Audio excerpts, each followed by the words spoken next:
Bem-vindos ao Observatório da Imprensa. A série comemorativa dos 15 anos da criação deste programa avança nesta edição com uma homenagem a dois gigantes do jornalismo brasileiro desaparecidos quase simultaneamente, Rui Mesquita e Roberto Tivita. Convidado no início deste ano para integrar a série de depoimentos, Roberto Tivita aderiu entusiasmado, como sempre, e avisou que agendaria a entrevista para depois do Carnaval. No Carnaval, internou-se para submeter-se a uma cirurgia, mas não saiu com vida do hospital. Sua exuberância e seu otimismo estão preservados.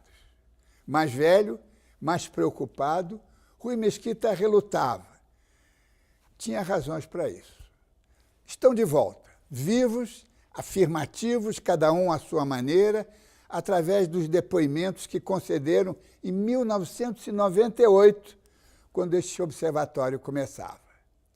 A televisão permite este milagre, um olhar para o passado e o presente fica mais nítido, se explica e se completa.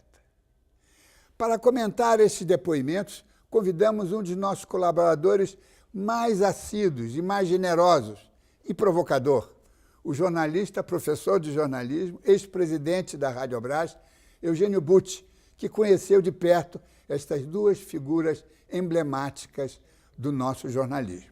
Eugênio Butti, muito obrigado por estar aqui, nos ajudar a reviver, a ressuscitar efetivamente essas duas figuras. Como é que foi o seu contato com cada um deles, brevemente? Rapidamente mesmo. Eu tive um contato muito mais intenso agora, no período final, com Roberto Tivita, por conta de uma parceria que se criou para a criação de um curso de jornalismo, no qual você é professor, e vínhamos conversando bastante. Com Rui Mesquita, na verdade, eu não tive um contato pessoal. Eu fui convidado pelo Estado para me tornar articulista do jornal, e aí eu tinha uma convivência com a influência do Rui. A presença via Antônio Carlos Pereira, que é o editor daquela área toda de opinião, e sabia das orientações, de como ele via as coisas, e acabei aprendendo bastante coisa do Dr. Rui Mesquita, de quem podemos falar aqui. Em entrevista ao Observatório da Imprensa, em 1998, o jornalista Roberto Tivita falou da imprensa. Para o presidente do Conselho Editorial da Abril, na época, os veículos de comunicação são obrigados a fazer um jornalismo plural. Eu continuo sendo mais jornalista do que empresário. Eu, hoje em dia, penso mais na importância do que nós temos para dizer do que no negócio. Felizmente, tem gente mais competente do que eu cuidando do negócio, então eu posso cuidar mais das coisas que me interessam, que são todas ligadas a conteúdo. Agora, antes de mais nada, eu queria fazer uma coisa que me preocupa toda vez que se fala em jornalismo.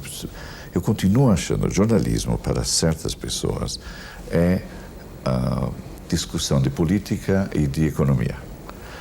E mais nada. O resto não é jornalismo. Eu insisto preciso insistir, que jornalismo hoje em dia no mundo necessariamente envolve muitas outras coisas e muito importantes. Por que são importantes? Porque são importantes para o leitor, são importantes para o público, são importantes para o telespectador. Afinal de contas, nós não estamos fazendo jornalismo para nós mesmos e não estamos fazendo para um pequeno círculo de iniciados. Estamos fazendo para o maior público possível. Eu fico, às vezes, impressionado com as condições, a complexidade da elaboração de uma edição de jornal. O parque industrial de um jornal me dá a impressão assim, de uma coisa mastodôntica. Para cada dia você pôr na rua alguns centenas de milhares de exemplares, o que representa isso de trabalho envolve o quê? Envolve, aqui neste prédio, nós temos 4.000 pessoas trabalhando, né, para fazer uma edição de jornal diária, 2, aliás, porque tem um jornal da tarde também.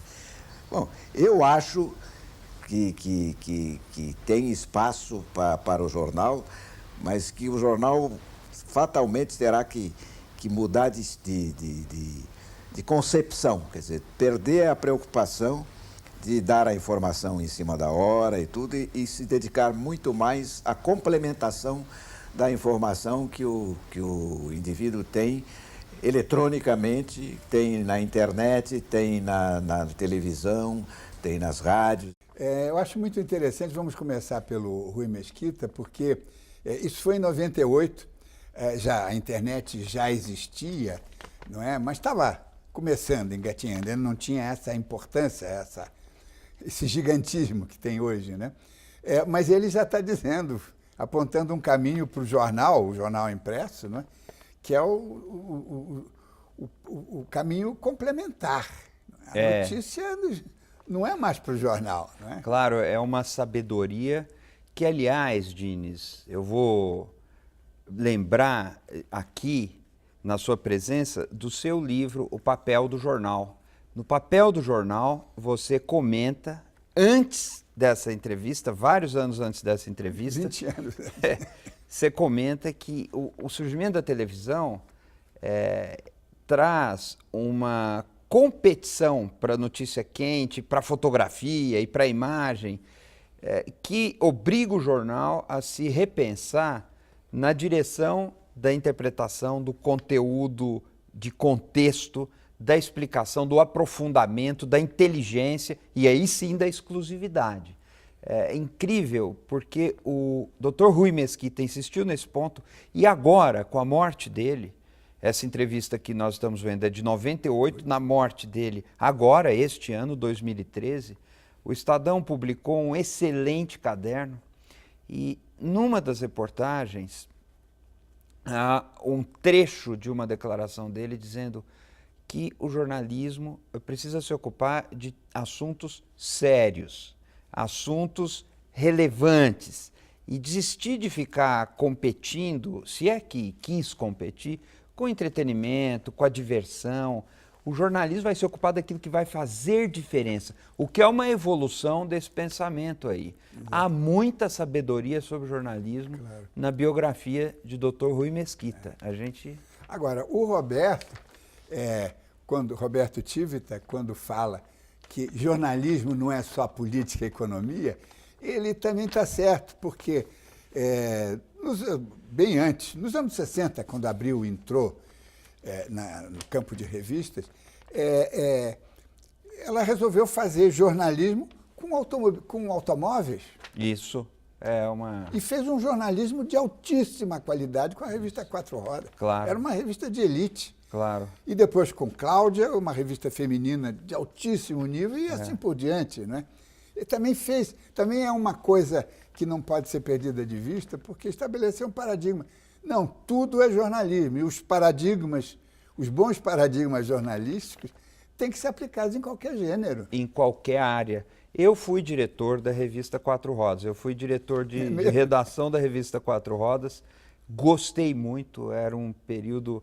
Me divertia muito, que aliás o Roberto Tivita sempre perguntava para as pessoas, você está se divertindo? Onde? Porque para ele fazer revista, ele sempre dizia isso, pelo menos, era divertido e era um hobby mais do que um trabalho. Agora, de maneira nenhuma há contradição entre o que o Rui Mesquita propõe e o que o Roberto está falando. Quando o Roberto diz que o jornalismo está em todas as áreas da vida humana, ele retoma um princípio que está na Sociedade Americana dos Editores de Jornais, publica os parâmetros do jornalismo nos anos 20 e diz: o jornalismo se ocupa de contar para a espécie humana o que os outros membros da espécie humana fazem, sentem, pensam e dizem.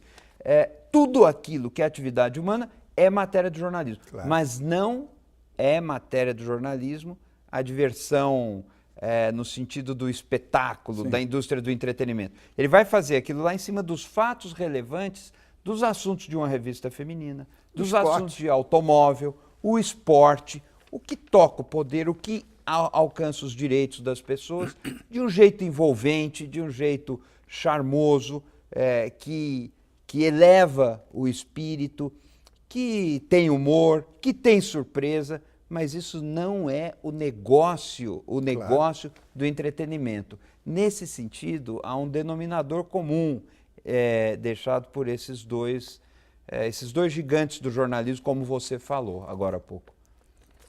Os empresários Rui Mesquita e Roberto Tivita relembraram questões polêmicas ocorridas durante os governos militares, os investimentos estrangeiros na mídia e as concessões para emissoras de televisão. No momento era o governo Figueiredo. Um certo contingente, vamos dizer, da linha dura, disse, eu vim a saber isso depois, disse, não vamos dar isso para os nossos inimigos. Não vamos dar isso para os nossos inimigos. É inútil ter meios de divulgação às pessoas que faziam oposição ao regime. Então tinha, na mesma época, o Silvio Santos fazendo aquele programa de auditório dele, em que todo domingo eles gritavam, cantavam, ei, ei, ei, João é o nosso rei. João Figueiredo. E do outro lado tinha Adolfo Bloch, que era mestre há décadas em agradar governo. Qualquer governo, mas o governo que estivesse. Então os militares, aí foi Medeiros especificamente, e com os outros que não gostavam de críticas. Aliás, você e eu não gostamos de críticas. Claro que eles não gostavam. E disseram, nós não vamos dar televisão para esses caras, vamos dar para os nossos amigos. E deram para o Adolfo e deram para o Silvio. Não empresarial, como é que o senhor vê essa coisa? O Estado de São Paulo, por exemplo, está associado ao BCP, isto foi apresentado com toda a transparência e regularidade, mas, do seu ponto de vista da nossa geração, como é que o senhor vê esse tipo de parceria? Não, eu não vejo nenhum inconveniente nisso. Aliás, o nosso caso foi um caso fortuito. Nós fomos procurados há 7 ou 8 anos atrás. A primeira empresa estrangeira americana que chegou aqui com interesse de participar do mercado ante a perspectiva, naquele tempo, remota da abertura do mercado das empresas estatais, foi a Belsaus, e que se associou de início se associou naquele tempo, teoricamente, com o Safra, e eles naquela época achavam que era absolutamente indispensável, tendo em vista exatamente a posição hegemônica e politicamente forte do Grupo Globo, e ter o nosso apoio para poder evitar qualquer falcatrua na hora naquele tempo não se falava na presidência de Fernando Henrique, nem se sabia o que ia acontecer no futuro e nem nada disso. Mas a razão pela qual eles nos procuraram, como nós não dispomos de capital nenhum para aumentar o poder de fogo por esse lado do concorrente, foi exclusivamente política. Eles achavam indispensável que nós fôssemos sócios deles para evitar qualquer favorecimento de outros grupos politicamente bem cacifados na eventualidade de uma licitação, como acabou havendo. Putz, então nós temos aqui duas coisas extremamente interessantes, importantes, fortes, contundentes, né? Primeiro, a história da concessão, não é? A história da concessão dos canais, tanto para o Silvio Santos quanto para Adolfo Bloch, né? Eles cada um ganhou praticamente 2 canais, Rio e São Paulo, e com isso eles estavam aptos a montar uma rede, como de fato montaram, né? O Silvio Santos está aí com o SBT, né? O Manchete evaporou-se, né? Prova de que a escolha foi errada, não é? Mas esse autoritarismo, não é, que de realmente não, vamos dar para aqueles que podem nos aplaudir, não é? Como é que você vê? Como é que você relembra isso? Eu lembro do Silvio Santos também cantando, acho que canta até hoje, né? O fulano de tal é coisa nossa, mas que vai, mas que vai, vem. Era engraçado. Agora, o que me chama a atenção na declaração do Roberto Tivita, contando um fato que depois, hoje é conhecido, é confirmado, foi isso mesmo, chama atenção exatamente que a linha editorial dos veículos da Abril, noticiosos, era uma linha de investigação, de duvidar do poder, que é uma das funções do jornalismo, duvidar do poder. Principal. Vamos dizer que isso conta, né? Isso tem alguma importância. Vamos lembrar que a Veja publicou uma série de reportagens que apontavam torturas, que apontavam desvios ou abuso de poder ou corrupção ao longo dos governos militares, teve lá os seus problemas. A Veja teve um papel central no processo político que acaba levando ao impeachment de Fernando Collor, por exemplo. Depois. Já depois as denúncias do BNDES no governo Fernando Henrique Cardoso, um episódio muito controverso de que maneira se podia usar ou não escutas clandestinas, como era isso. E essa linha de investigar, de questionar, de enfrentar interesses do governo e do governo federal, ela prossegue no governo Lula. Na opinião de alguns, com exageros, mas o fato é que prossegue. Então, é uma publicação com os seus defeitos e os seus méritos. Enormes. Pois é, que está, ao longo desse período todo, fustigando o poder. Sim, está na berlina. Isso é muito interessante porque o governo militar se recusa a dar um canal de televisão, mas o Roberto Tivita viveria problemas com o poder em vários outros governos depois. Ao longo da sua vida. Isso é uma linha que nos deveria fazer pensar. Eu não estou defendendo esse momento ou aquele momento, mas ao longo de todo esse período, a Abril, pelo menos, com essas revistas, não estava agradando o poder. É só isso que eu gostaria de sublinhar. Claro. E no caso do Rui, tem essa revelação, não é, de que eles foram procurados pelos grupos internacionais antes da Globo, né? Nós vimos aqui nessa série, a mídia se trata muito cavalheirescamente, não é? Naquela época, o Rui Mesquita já dá uns beliscões, o Roberto também dará alguns beliscões nos concorrentes, o que eu acho perfeitamente salutar, saudável e legítimo.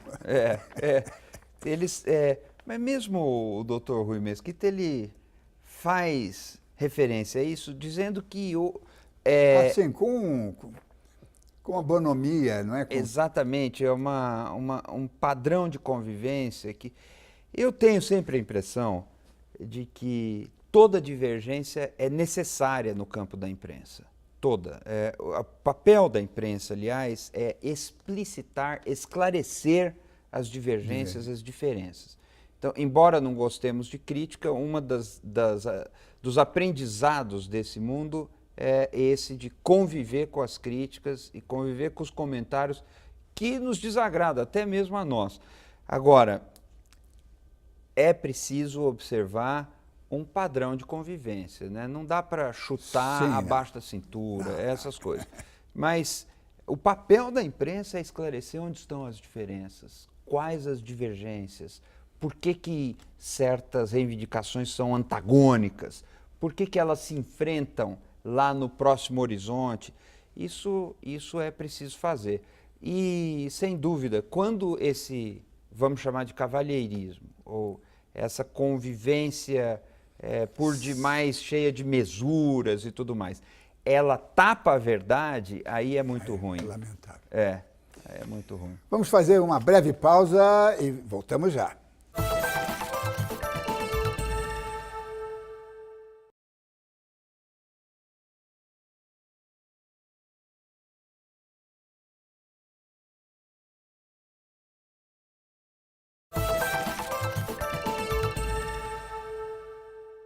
O Observatório da Imprensa está de volta com uma edição especial. Hoje contamos com a participação do jornalista Eugênio Butti para comentar e reviver o legado profissional de Roberto Tivita e Rui Mesquita. A concorrência entre os grupos de comunicação sempre foi acirrada no Brasil. Rui Mesquita, do Grupo Estado, e Tivita, da Editora Abril, afirmaram aqui, há 15 anos, que financiamento e competitividade são fundamentais para a indústria de mídia. Os últimos programas nossos delineou-se, aliás, ficou bastante evidente e veemente em alguns momentos, um confronto, né, entre a TV Globo e a Folha. E disso resultou uma percepção de que é inevitável uma grande concentração no Brasil com uma preponderância do Grupo Globo, né? Porque tem televisão, tem rádio, tem TV a cabo, tem jornais, tem revistas e está agora na telefonia também. Em suma, como é que o Estado, e aí não quero a sua visão de empresário, mas a sua visão de jornalista, como é que a empresa e o jornal vê essa concentração? A origem do Globo, da prosperidade da Globo, como você sabe, foi aquele célebre empréstimo,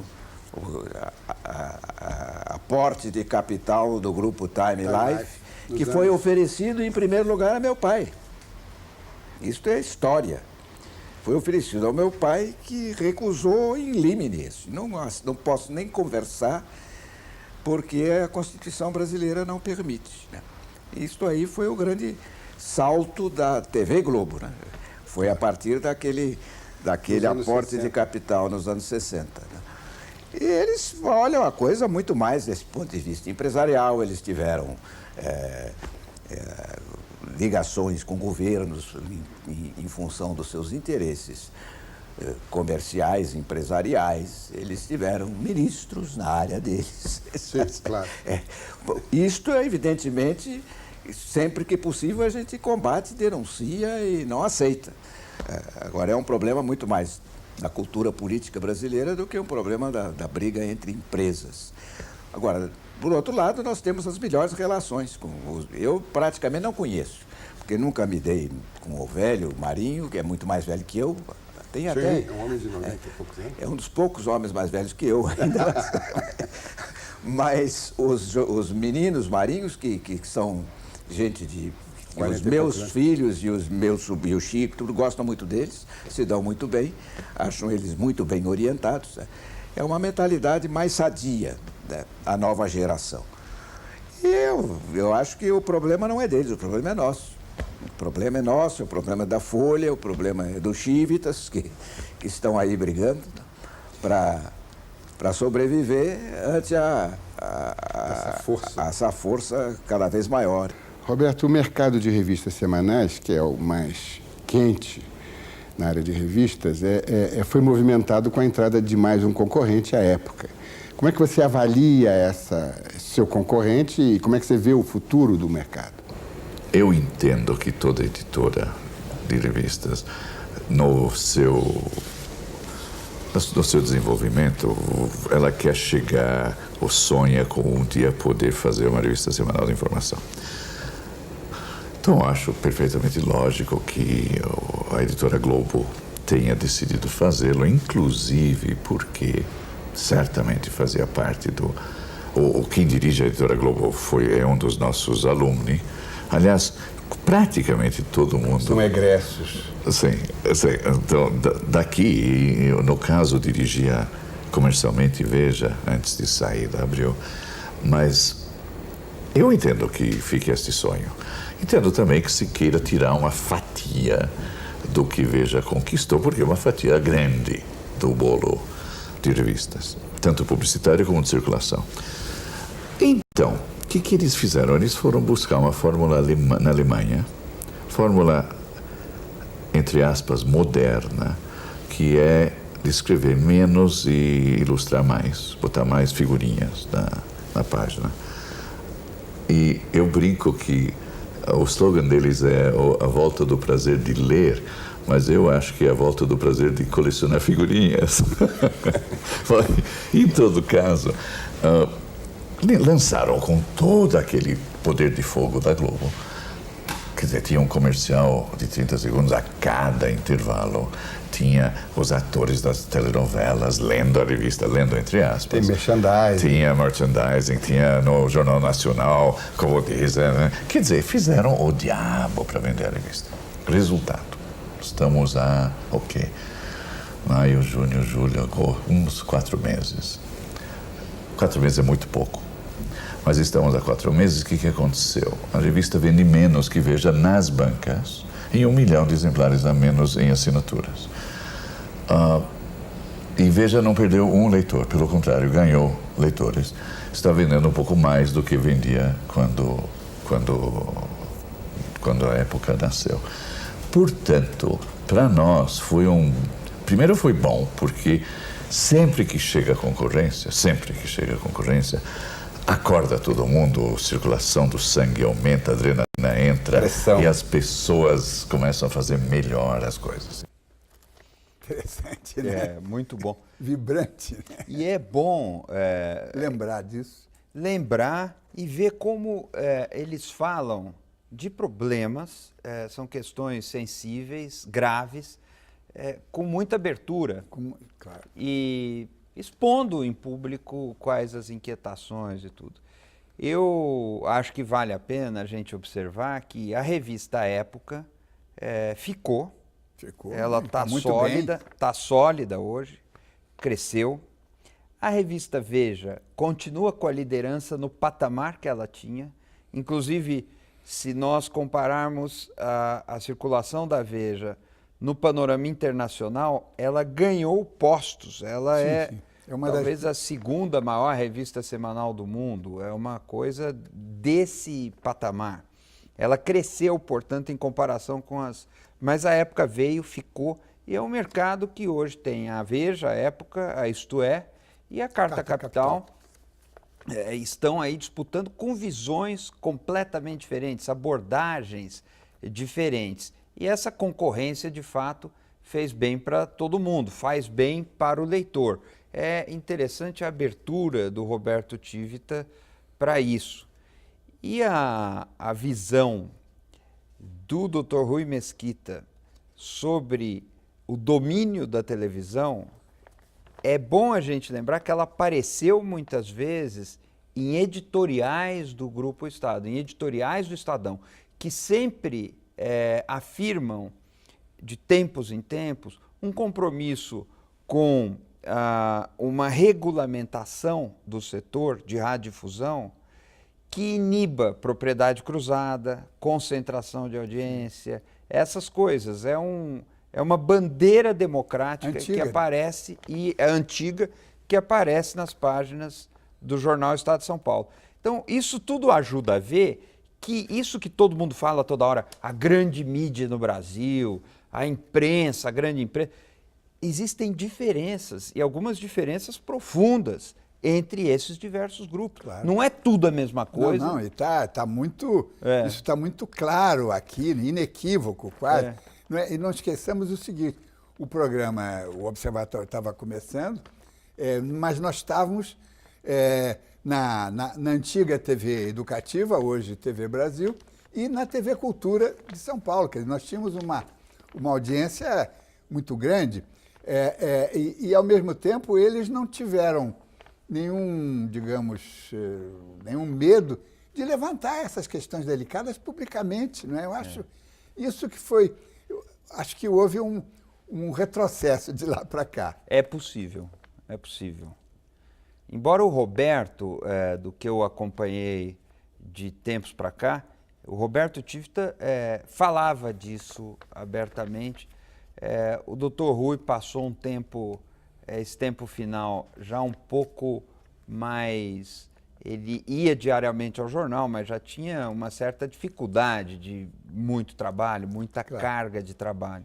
Então, estava um pouco saindo de cena, embora se sentisse a presença, a inteligência dele nos editoriais do jornal o tempo todo. Não, e o carisma, né? Sem dúvida. Em 1998, o Brasil ainda engatinhava na internet, mas os profissionais da mídia já previam que a nova plataforma poderia contribuir para atenuar a concentração dos meios. Há um debate hoje que nós estamos acompanhando, estamos vocalizando, que é esse perigo de concentração de poucas empresas e uma empresa assumindo posições, ou sendo acusada de assumir posições hegemônicas. Como é que você vê esse quadro? Sendo você parte interessada? De uma maneira bem objetiva, o risco que se tem de concentração hoje dos meios de informação é menor do que era antigamente. Por que é menor? Quer dizer, eu gostaria de dizer que é maior, mas não é. Porque antigamente, por exemplo, os americanos tinham um monte de leis, proibindo o que eles chamam cross-ownership, proibindo que quem tivesse um jornal não pudesse ter uma televisão na mesma cidade, que quem tivesse rádio não pudesse ter televisão, não pudesse ter... Enfim, para desconcentrar, dispersar e garantir a pluralidade numa cidade, que fazia muito sentido naquela época. Muito sentido. Tanto que eu insisti aqui durante muitos anos que o Brasil devia fazer a mesma coisa. Evitar a concentração num só local, de alguém dominar todos os meios daquele local. Mas hoje em dia, com a multiplicação dos meios, com o número de... Por exemplo, só para pegar um exemplo mais óbvio, nós temos não apenas os canais abertos, que são 7, como temos também 150 canais agora em televisão por assinatura. Estes canais por televisão por assinatura não estão abertos para o público em geral e, por enquanto, a penetração no Brasil é pequena, mas vai aumentar. Nos países mais avançados nisso, onde o governo permitiu que isso começasse bem antes, tem países que têm televisão a cabo há 30 anos, nós temos há 5, acho que nem. Em todo caso, nesses países, chega a 40%, 50%, 60% da população. E chega com um enorme leque de alternativas. O internet faz a mesma coisa. O mundo se abre para quem tem acesso ao internet. Então, o domínio de alguém, o risco do domínio diminuiu. Eu tenho, evidentemente, medo da hegemonia total de qualquer grupo. E agora, a Globo tem características especiais, porque ela não é apenas uma empresa jornalística. O interesse do velho Marinho nunca foi jornalista, ele foi, sobretudo, um grande empresário. E coisa que meu pai nunca foi, né? Meu pai morreu depois de 2 gerações de Mesquita trabalhando exclusivamente nesta empresa, deixou para nós exclusivamente a participação acionária dele aqui. Não tinha nenhum outro interesse empresarial fora da empresa, o Estado de São Paulo, né? O Marinho não, o Marinho tem banco até hoje e outras coisas, e construiu um império fantástico. E eu acho que é justificado o temor de que ele elimine os seus concorrentes. Agora, isso é problema, na minha opinião, não de interferência de governo, é problema de competência do concorrente. Exatamente. A gente, desse enfoque que que o Francisco Mesquita Neto, que eu chamo de Chico, tem. Ele diz, ou nós chegamos perto deles em termos de faturamento, tudo, ou mais cedo ou mais tarde a gente corre o risco de sossobrar. Bem, aqui temos material para um seminário inteiro, né? E não para um programa. Mas tem uma coisa que eu me permito corrigir o Rui Mesquita, porque ele foi injusto com o Roberto Marinho. O Roberto Marinho era um jornalista, homem de redação, nascido na redação. Eu nunca trabalhei com ele, mas estive com ele em várias ocasiões, onde o seu olhar de jornalista foi decisivo. Ele, de fato, começou muito jovem. Muito jovem, né? O pai morreu e quando o jornal estava começando, e ele... Não, é um jornalista que é empresário também, e isso é possível. Hoje tem essa figura do publisher que enfoca esses dois qualificativos, não é? Mas é uma injustiça que eu queria corrigir data vênia, né? Não, é bom corrigir, bom precisar, assim como a gente pode hoje relativizar um pouco o que o Roberto Tivita dizia em 98 sobre o cross-ownership, que é, na verdade, a propriedade cruzada dos meios de comunicação. Exatamente. Esse cuidado, ele foi relativizado, mas ele se mantém nas democracias. Exatamente. Eu só vou pedir licença, nós vamos interromper, vamos fazer um brevíssimo intervalo e voltamos já. Esse assunto é muito importante.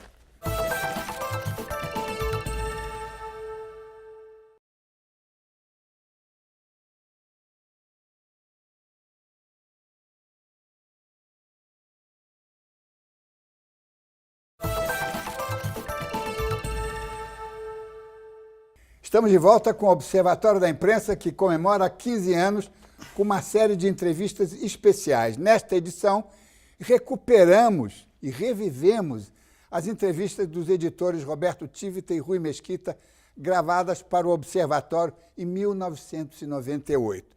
Então, Eugênio Butti, eu interrompi o seu comentário sobre a fala do Roberto no tocante aquelas disposições da Comissão Federal de Comunicações Americana, da propriedade cruzada. Eu queria que você completasse o raciocínio. Não, isso na época é uma observação muito rápida. Na época, 98, nos anos 90, havia um impulso grande de relativização desses limites, de flexibilização. E isso pegou nos Estados Unidos, na Grã-Bretanha, em vários países da Europa. Era uma mentalidade que julgava o seguinte: como as novas tecnologias vão permitir que uma pessoa sozinha, dentro de casa, tenha uma TV, uma emissora de rádio, tudo pela internet e um jornalzinho, não faz sentido pôr limite para isso, porque isso não significa poder econômico. Mas o Roberto faz um comentário, diz assim, mas fazia sentido tempos atrás. Ele fala e, inclusive, lembra que ele mesmo defendia esse tipo Exatamente. de regulamentação no Brasil. E eu acho curioso que a primeira entrevista dessa série com Warren Buffett, eu perguntei a ele sobre essa regulamentação da FCC e ele disse fazia muito sentido algum tempo atrás. Só que nós estamos no tempo atrás. Eu acho provável que alguns parâmetros persistirão. E persistem, a verdade é que persistem. Porque as novas tecnologias se possibilitaram que uma pessoa sozinha tenha uma emissora de TV, de rádio, tudo ali improvisado, doméstico, pela internet, elas trouxeram um grau de concentração muito maior do que o que existia no tempo da TV. Vamos lembrar que em 98 não tinha Google, ninguém falava de Google, não tinha Facebook. Esses gigantes que estão hoje aí... Não tinha TV pela internet. Não tinha nada disso. Então, o problema da concentração criou novos desafios para se manter aqueles valores, que são a diversidade e pluralidade, de um lado, e um regime de concorrência entre as empresas, de outro lado. Então, isso continua sendo uma necessidade e aí a gente tem que fazer uma atualização, uma revisão, porque isso, a tecnologia mudou, mas os princípios democráticos continuam pedindo, sobretudo no Brasil, uma regulamentação civilizada, avançada para a radiodifusão e comunicação eletrônica e tudo mais. 15 anos atrás, o jornalista Rui Mesquita falou do futuro do jornalismo e do futuro do mundo. E atenção, mostrou-se otimista, um entusiasta da imprensa. Eu sou um otimista, eu sou um aflito apenas, porque eu acho que o mundo resolveu fundamentalmente o seu principal problema, que era o problema da escassez. Só não resolveu o problema da distribuição. O poder de produção do mundo, a capacidade de produção da indústria moderna, da agricultura moderna, é praticamente ilimitada. Então, isso aconteceu nos últimos 50 anos. Eu vivia num mundo em que a fome era sempre consequência da escassez. Hoje a fome é consequência da má distribuição do que existe em abundância no mundo inteiro. Então eu tenho certeza de que até lá a humanidade vai ter suficiente inteligência para resolver também o problema da distribuição e acabar com esse negócio completamente maluco, suicida da competitividade. A maior economia do mundo tem a história da luta contra as tendências monopolistas, o caso do Rockefeller, do petróleo e da lei antitrust, no setor das comunicações mais recentes também. E, de repente, você vê tudo de novo acontecendo no sentido de você eliminar a competição e deixar em cada setor um monopólio ou um oligopólio. E é esta a visão que nós temos aqui dentro da empresa. Eu, como eu disse, não tenho vocação para participar de discussões sobre problemas empresariais, porque fui criado num ambiente completamente diferente. E esse é um dos handicaps negativos que nós temos, que nós vivemos, principalmente a minha geração, não a geração dos meus filhos, claro, mas a geração do meu pai, a minha, do meu avô, praticamente sem competidores, né? Sozinhos no mercado. Hoje, eu acho que até salutar, temos uma competição acirrada também. Tenho certeza que o meu filho, o meu neto, né, vai viver num mundo onde todas essas angústias e turbulências que a gente vive desde que nasceu estarão, pelo menos, enormemente atenuadas, né? É claro que ainda há todo aquele mundo muçulmano e tudo para ser integrado nessa modernidade, mas nós aqui no Brasil estamos na bica para chegar nela, né? Extremamente interessante saindo um pouco da imprensa, né? O Rui Mesquita, essa visão de mundo dele, não é? Quer dizer, naquela época, 15 anos atrás, né? Entusiasmado com as perspectivas otimistas. Né? Não, é claro, e fala na dimensão da humanidade. Exatamente. A trajetória dessas gerações dos Mesquita à frente do Estadão nos ajuda a entender um pouco algo que deveria ser evidente no Brasil, mas não é. A liberdade de imprensa é uma conquista da humanidade, não é um capricho liberal. Nós ainda vemos grupos tratando a liberdade de imprensa como se ela fosse um capricho de um grupo de liberais. A humanidade é que é a grande beneficiária dessa conquista. E ela pertence não às famílias dos proprietários dos jornais, ela pertence a todos, a cada um na rua, a uma pessoa no interior do Brasil. Todos somos beneficiários, não poderíamos viver sem liberdade de imprensa. Essas gerações que passaram à frente, esse século XX, à frente do Estadão, enfrentando Getúlio Vargas, enfrentando a censura. A intervenção dentro do jornal. Intervenção dentro do jornal. Quando a ditadura Vargas sequestra o jornal da família Mesquita, eles enfrentaram tudo isso defendendo valores que foram essenciais para a democratização do Brasil. E essa fala agora do Dr. Rui nos ajuda a entender isso um pouco melhor. Ele fala na dimensão da humanidade, ele fala num lugar onde deveríamos estar todos nós. Nós precisamos caminhar daí para frente, não daí para trás. Não dá para negociar a conquista da liberdade de imprensa. Pois é. Não, eu acho... eu confesso que fico emocionado com essa recuperação, não é? Porque são duas pessoas vivas, que a televisão faz isso de uma forma... Eles estão aqui conosco, não é? Dizendo coisas que eles teriam dito se tivessem participado dessa série de entrevistas. Daí o esforço em recuperar e apresentá-los. Né? Teriam, se houver tempo, assim, 2 minutos para lembrar uma coisa, claro. O Roberto Tivita, principalmente, estará presente por aquilo que ele chama de alumni. Ele, como você salienta toda hora, ele foi, durante todo esse tempo, um grande professor. Para criar a Veja, fez um curso. Criou um curso de 6 meses ou 3 meses. pelo qual passaram alguns dos maiores talentos do jornalismo brasileiro.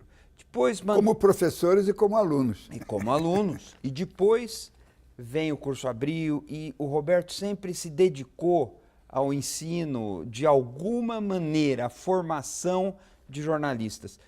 Muitos jornalistas formados por ele, direto ou indiretamente, estão por aí, fazendo um monte de coisas que aprenderam com ele. Isso é uma maneira pela qual a obra desses dois, como você diz, gigantes da imprensa, permanecerá. Exatamente. Não, e não é à toa que a Editora Abril hoje tem uma divisão educação que é tão importante quanto a divisão de revistas, né, editorial. Eles são o maior grupo, talvez, brasileiro e um dos maiores da América do Sul, com interesses em educação em todos os níveis, de todas as formas, livros didáticos, tudo. Ensino superior. Eu vou te apartar um pouquinho mais para dizer o seguinte, é interessante, bem fecunda a ideia de que o programa Observatório da Imprensa, que critica a imprensa, está aqui, por seu intermédio, prestando uma homenagem justa a dois líderes da imprensa brasileira. Criticar a imprensa não é diminuir a imprensa, é fortalecer a imprensa.